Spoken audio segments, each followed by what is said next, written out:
Upah adalah balas jasa dari apa yang sudah dilakukan oleh tenaga kerja. Teori upah era lama muncul pada masa revolusi industri dan revolusi ekonomi sekitar abad ke-18 dan 19. 1. Teori upah alami. Upah tergantung pada permintaan dan penawaran tenaga kerja di pasar. Ada buruh yang dapat upah lebih atau kurang dari upah alami. Karena tergantung pada permintaan dan penawaran tenaga kerja, range antara pekerja dengan upah kurang hingga lebih dari upah alami disebut dengan upah pasar. Saat upah pasarnya lebih besar dari upah alami, maka pekerja tersebut sejahtera. Jika sebaliknya, maka tergolong pekerja non sejahtera. 2. Teori upah besi. Menurut teori upah besi, dalam jangka panjang upah hanya untuk memenuhi kebutuhan minimum pekerja. Teori ini dicetuskan oleh Ferdinand Lassalle. Teori upah di era kontemporer. 3. Teori upah etika.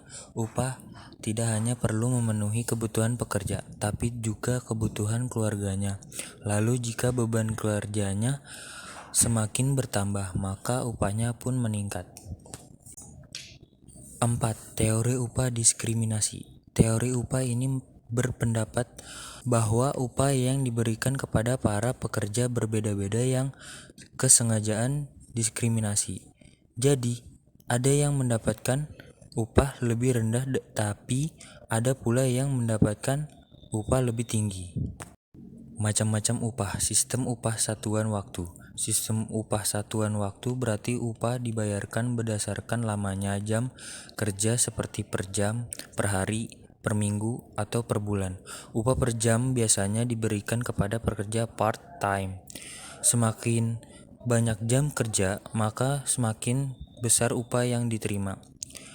Kelebihan upah satuan waktu adalah pegawai tahu secara pasti nominal upah yang ia terima. Kelemahannya, motivasi pekerja untuk berprestasi rendah karena baik pegawai yang bekerja keras atau santai. Jumlah upah yang dibayarkan akan tetap sama. Sistem upah satuan hasil.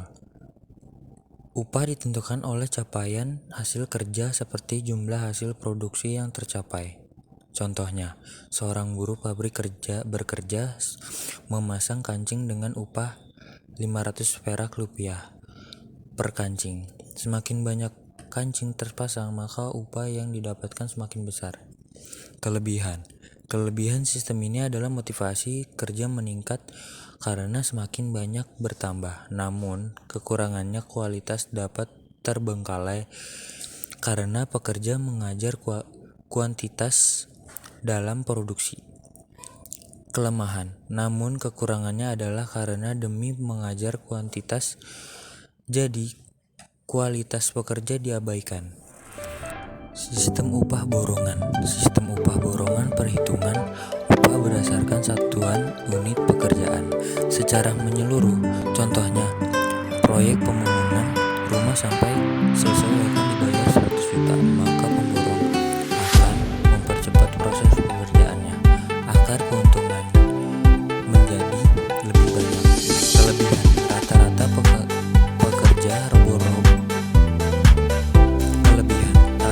pekerja borongan terbiasa menyelesaikan pekerjaan lebih cepat. Biaya yang dikeluarkan juga cenderung ekonomis karena jasa borongan dihitung berdasarkan luas bangunan yang digarap. Kelemahan, salah satu kelemahannya adalah tingkat upah relatif mahal dan juga kekurangannya adalah kurang mendorong pekerja untuk meningkatkan prestasi kerja. Sistem upah skala. Perhitungan upah berdasarkan skala perjualan. Jika pegawai mencapai perjualan tinggi, maka upahnya makin tinggi. Hal itu berlaku juga sebaliknya. Kelebihan, pekerja dapat menghitung jumlah upah yang diterima secara pasti.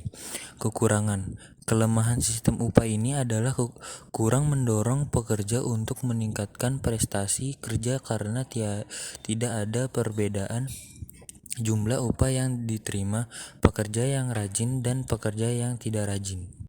Sistem upah indeks. Sistem upah indeks berarti upah dibayarkan berdasarkan indeks biaya hidup. Dengan sistem ini, berarti naik turunnya indeks biaya hidup akan turut dalam menentukan besarnya upah yang diterima oleh pekerja.